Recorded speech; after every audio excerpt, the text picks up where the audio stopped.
Hello, it's me, Rich, and welcome to the Villa Park podcast. I'm back again for another Talking Tactics show with our favourite football data expert, Gareth. Um, Another frustrating one, Gareth. We couldn't get our lucky streak going again.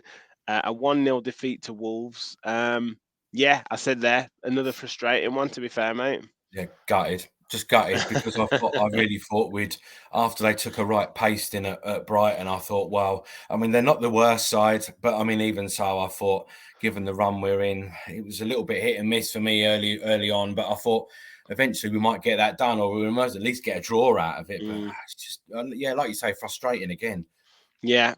Well, we're going to dig into the usual analysis, and you've got some great. You've picked up some great shots in terms of things that you want to pick out in the performance, little trends that might be occurring with teams getting used to playing against us, and what they can do to combat us, which is going to be massively important in the next 3 games to try and combat. But before we get stuck into it, I always say at the start of the show, please do hit that like button, hit that subscribe button, and comment on anything that you see in this video, whatever your thoughts on it, what questions you've got for Gareth and myself, and we'll do our best to answer them. We've literally just hit the 1,400 subscriber mark yesterday, so that is fantastic. Thank you all for subscribing. But yeah, we want to get to 1,500 and beyond, so please do hit the like button and hit that subscribe button. So we'll get into our usuals, passing networks, and again, what are we seeing here? I think this will link us to some of the problems that we were facing on the still images that you're going to show us, Gareth. But yeah, what are you seeing here? Yeah, I mean it will lead us into a lot of other things, and I think we've struggled sort of build up play recently, especially, and that was none more evident than in the game at Wolves. And Konsa and Mings were the highest two passers again, which we kind of expect with centre backs these days in a possession based side. But yeah, it was really difficult. They tried to get the ball into Luis. Moreno was just so ineffective, and they came with a plan, Wolves, and they knew exactly what they were doing. And they played it. I've got to give them credit. They played that to a T. Yeah. I mean, Lopetegui's kind of got the number over Emery at the moment. He seems to know kind of what to do to combat him, particularly over in Spain as well. But for me, also looking at this, the X threat value, like, is Douglas Luiz at what, 0.3, which is the highest one. I mean, is that telling us anything that we were frustrated in trying to get any players into really good attacking positions? Yeah, exactly that. Yeah, I think he was something like 0.28 essentially. So yeah, we don't see massive numbers anyway. Sure, sure. We're not looking at sort of 0.7s or 0.8s for the Villa. We're normally looking at sort of like the highest would be a 0.5 or a 0.6. But even so, yeah, he looked to that was I don't know. I didn't even see that this was almost a fair reflection of the game because he had a decent game, Dougie, but I Yeah. wouldn't say that he was the most threatening sort of player when on the ball. But then again, who was? Exactly. Yeah. It probably tells more about the other players than it does about Louise. And then our player influence and kind of average positions. What are we seeing here? You mentioned Konsa and Mings, the highest passing, and then you talked about the influence of Louise. But yeah, Yeah, it was. Yeah, I mean, Konsa and Mings, we see some sort of big involvement in passing sequences, but like I say, they were the two highest passers in the game, so we would probably expect to see that. McGinn and the two central midfielders, McGinn and Douglas Luiz, sorry, two central midfielders getting on the ball a little bit, but it just didn't. It was a sort of similar to a Man United performance, wasn't it? Sort of mm, plenty of sort of good play on the ball, but it never sort of went anywhere. no. And then again, you're looking for your what finishers, like match winners, so to speak. Traore and Watkins there, tiny letters in the fonts. And I know that does happen at times, don't get me wrong, but yeah, it's just indicative of that similar performance where we just couldn't get them into the game. Yeah, but if I'm Bertrand Traore, I've got my first start for a long, long time. I'm going to try and influence the game or something. It wasn't as if they had to do much to nullify him. They just didn't really look to find him in decent areas. And you can see that box midfield again is in situ there with Ramsey, Buendia and dropping deep and everything. So it's there, you know, that they tried to do the same things as what they're doing. But like I say, Wolves come with a plan and they executed it. Yeah, absolutely, absolutely. Now, something that we haven't been, we've talked a lot about, and the debate has been raging, and you answered it a couple of weeks ago. So please check that episode out with the XG. Now, we actually had a 1.48 XG on here, and higher than Wolves. They obviously scored. Um, did we overperform our X? Do we underperform our XG this week, or what is the latest debate on this? Yeah, I mean, we did obviously underperform it because at 1.48 we should be scoring really a goal, you know. And Yeah, Wolves' chances was, I think that the goal for wasn't a very high XG. They had sort of no, the XG on target was obviously higher than ours, and that just shows you that the actual quality of the shots on target is not great. mm, It's not, you know, they're in really relatively decent areas, 16 shots. But again, you know, some are a little bit lesser XG, but even so, there's some good chances in there. yeah. Well, Mings had a great chance, didn't he? And Watkins had a good header that he, puts anywhere else in the goal and it goes in. Yeah, I mean, yeah, the Mings chance was a 0.41 XG chance. So, you know, that was the highest that we had. I think the Watkins one was a 2-1, I think it was. But yeah, that was a decent chance, wasn't it? Definitely. A quick question I want to ask you as well, Gareth. I mean, I don't know if this is something that is an Emery trait, or wants something that he wants to create, like obviously good XG chances, but only 3 shots from outside the box. We want more goals from our midfielders, McGinn, Louise, Buendia, Ramsey. Are you a little bit surprised that we don't shoot more from outside the box? I know it's not necessarily the highest XG, but if we saw Ben Rama scoring against De Gea the other day. We saw McGinn score against Chelsea with that. You never know. Like, a rebound could come off a goalkeeper, a shot goes over the bar, changes the momentum of the game. The keeper tips it over, like something like that. Are you surprised that we don't shoot more? Yeah, I mean, it's possibly that they've been told not to. They've Yeah, been told, you know. I think that changes. That always did sort of change with Coutinho in the side. I think he sort of, like, you know, he had the ability to hit one from outside the box with decent accuracy. I don't really see that in us. You no. know, maybe Jacob, maybe have a pop outside the box, but my guessing is that they've been told not to do that because, yeah, you're dead right. You don't see it very often at all, do you? No, I just think sometimes, particularly in an away game where the team you're playing against is defending so deep and blocking so much. Like, Dawson was getting blocks in. Kilman's like 6'8" or whatever. Like, he's massive, putting crosses into the box. If you want to draw a team out, you shoot from distance. That's what you do, and then and Yeah. then and then it brings them out to try and close you down. And then you can slip players in. I don't know. I just No, don't I I mean, don't what I understand would it. say is I don't think with the crossing thing, we haven't got the height, have we? You know, we haven't No, got attacking players with any height. And, you know, Watkins, he's gone missing the last couple of games, not to it necessarily his fault. But, no. yeah, you're putting crosses in the box. Who's going to attack that? And I think that's what will change up front in the summer. Yeah, yeah. Quick looks at the timelines.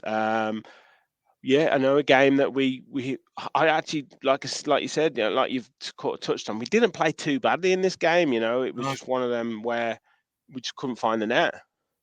No, it was a very similar. Like I said before, it was really similar. I felt in terms of how I felt about the game to the Manchester United game, where you thought we've got something, we've got the ability, and we've got chances to get something out of this game, and we just didn't do it. And we can see there in the second half, you know, we're dominating the ball pretty much, you know, and we should have put one of them away. Yeah, it would have been a massively different conversation had we done that. And then quick, expect time, game flow. Your Wolves, couple of big moments in the game. I think start the second half to put us under a bit of pressure, but ultimately, like, the possession and the threat, even though it wasn't massively great, was coming from us. Yeah, we controlled the ball, you know, and in fairly decent areas. It was just that sort of that final. You never got the feeling really that we were going to score. No, I Even know, mate. just Yeah, never got yeah, yeah. that feeling, and it No, was really sort of frustrating. Again, parallels to the United game, in my opinion. yeah, Yeah. Right, we'll go into your kind of analysis in terms of your match of the day style stills. But while I'm just getting the screen up, please do hit that like button, hit that subscribe button, and comment on anything that you've seen so far. Now, there's a few bits and bobs that you wanted to cover into this, Gareth.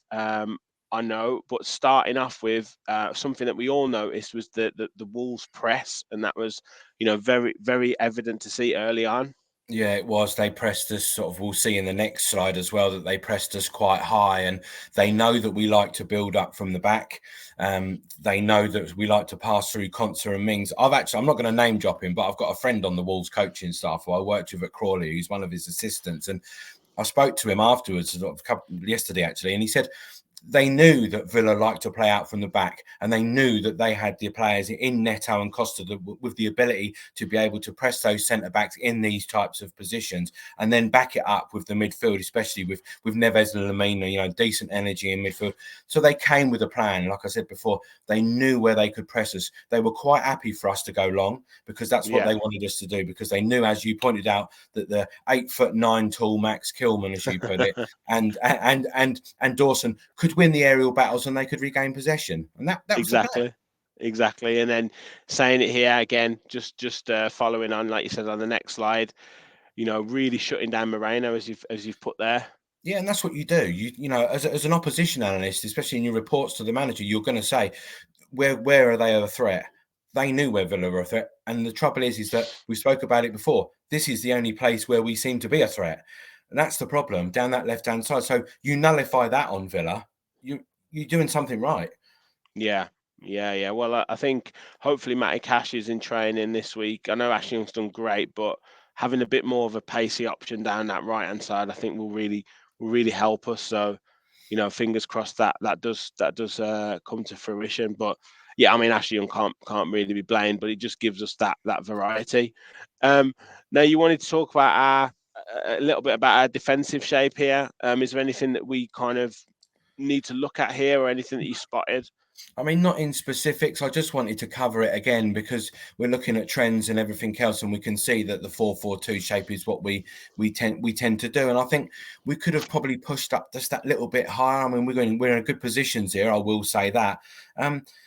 But McGinn in central midfield, I like him in central midfield, and I like his energy. But given previous games, what we've seen and his influence, he's played quite well in attacking positions when Yeah. we're in that 4-2-3-1. And I wonder whether that was just a slight sort of misjudgment now. I mean, who are we to question him? But I think especially, are you going to go for the win away from home? We spoke about that before. You've got to be careful away from home. And team selection is another thing. He wants to keep it consistent. But yeah, I just wonder whether we could do with that sort of a bit of a freshen up, really.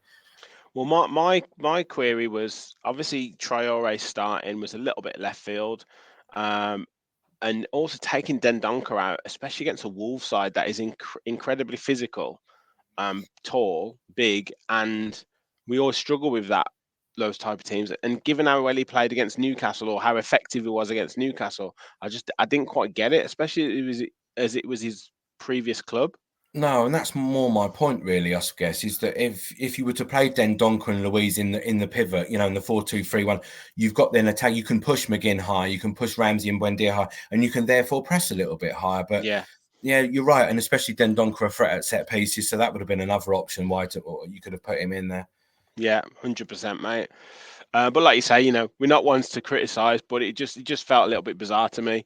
Now the key moment, obviously, was the corner. That was the goal, and you've picked out a technique that Wolves use to kind of give the players a bit of space. Yeah, without video, this is a really tricky one to try and sort of portray across to people, really. But we do a lot of work as analysts on set pieces, using videos and using stills. And you can see here that sort of they're trying to get blockers off. Really, Dawson is the target here, and Dawson sort of is going to try to end up spinning round to this near post. And I was quite sort of a bit puzzled, really, as to why Tyrone is not a marker and yet he's there just to head that ball sort of there. I would put Dougie in there and just use Mings as one of those markers, because he's the tallest player and he's the threat. I can see why they've put Mings there, because he's to clear the ball, but Yeah.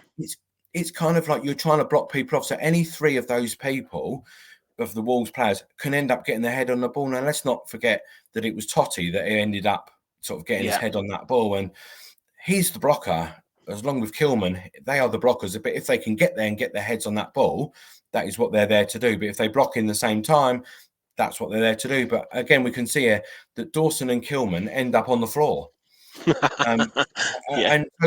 and Conser is therefore complaining to the referee because he feels he's been blocked off. Well, that's their job. Their job is to free up one of those Wolves players to head that ball. And Ramsey is one of the markers. Again, don't know about that, but you've got to have your tallest players marking the thing. And this goes back to what I said about height. We're not the tallest of sides when it comes to sort of things like this, and so we do struggle like that. Yeah, yeah. I mean, a couple of things I would say is that when I was coaching at like obviously semi-pro level, not obviously not Premier League level, but same principles apply. We always used to have our best header of the ball free, like on a corner situation. So I understand why they've done it with Yeah, with Mings. yeah, When they've got that line with blockers, I would have a horizontal line rather than have a vertical line. yeah. Um, just so you don't want to be too far off so they don't get a run on you, but you don't want to be in a line like that because you just like you say, you just get like Blocked off. they'll get blocked off or they'll get a little split second. If you're at the back of that queue of three, and then in the player that you're marking, say a Dawson was at the top of that, you can't see him. No, I So mean, yeah, I so mean, that's what I would do. yeah, I do agree with you on Mings. I can see why they had him free. After looking at it several times, I just felt that considering how tall they are, those three Yeah. players, I'm No, I surprised that understand, mate. I'm just Yeah. surprised he wasn't one of the markers, but I can see why. He got caught under the ball slightly as well, Yeah. just slightly, but I don't think it's his fault. But No, again, you don't want to have it's not ideal having Jacob Ramsey marking at that situation either. But we move on. We move on. A little bit of a question here. Like the press we've seen in the last two games hasn't been as intense, and you've put fatigue there as a question mark. Are you spotting anything there with yeah, I do. regards to Villa I not think that pressing? yeah, Wolves in possession sort of they spread very, very wide, and in our 4-4-2, we should have been able to cope with that, but we didn't sort of play with any intensity in the press when they are a bit vulnerable like that. They're not the greatest on the ball, the two centre halves, and I just think we could have done a little bit better. But I really do think fatigue is setting in a little bit. It just seems to me that we're not playing with that intensity off the ball that we used to. Yeah, that Newcastle game must have, it's a weird one, isn't it? But it took a lot out of them, Yeah. seems like it mentally and physically, and hopefully these players coming back can kind of give them a little bit of a Yeah. of a boost. Yeah, I mean, I know people will sort of say, well, they're professional footballers, they should be fit, but we're playing a lot of games in a short space of time, and it's been difficult for them. I'm surprised as you that he didn't freshen it up, really. Yeah, yeah. And a quick look at lastly to cover our struggles in build up, and Wolves. It looks like they really did a job on us, to be honest. They really did.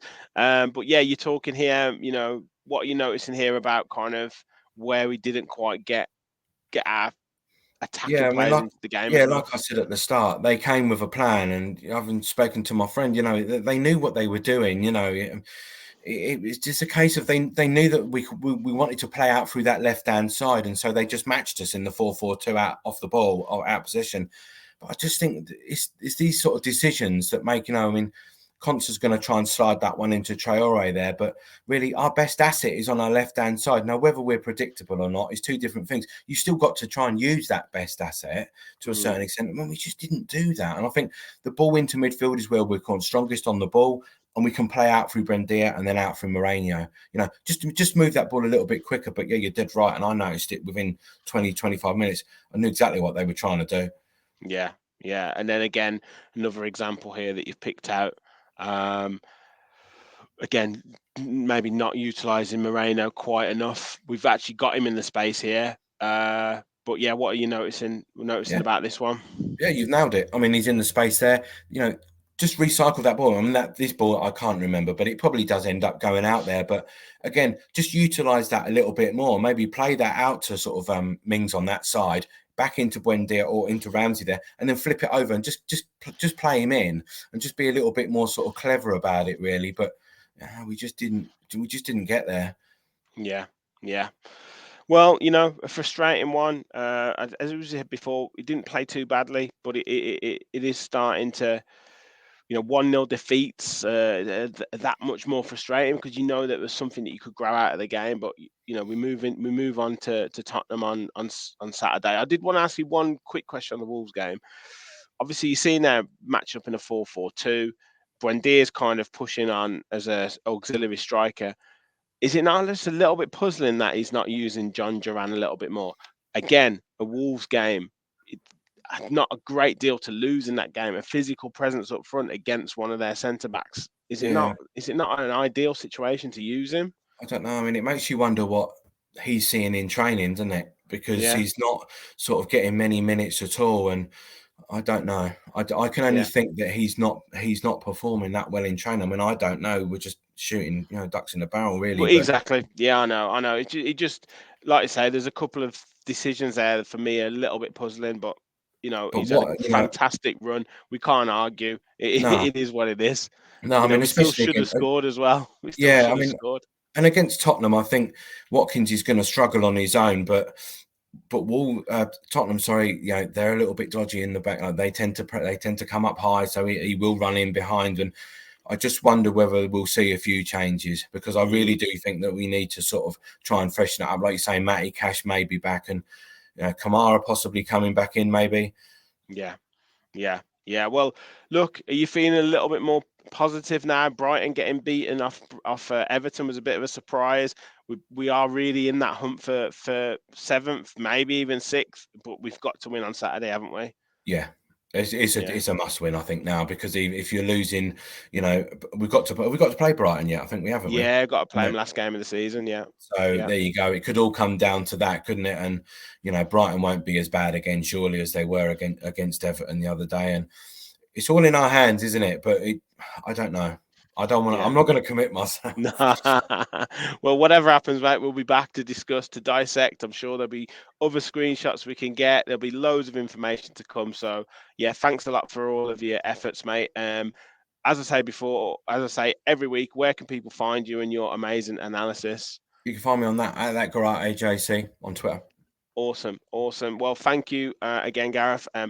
Everyone else, please do. Thank you for watching. Please hit that like button. Please hit that subscribe button. We're over 1,400, so help us reach 1,500 and beyond. It would be amazing to get there. Comment on anything that you've seen in this video, anything you'd like us to feature. I've saved some of the questions and I will send them over to Gareth, I promise. But yeah, as always, thank you for watching and remember, we all follow the villa. Thanks, everyone. Bye bye.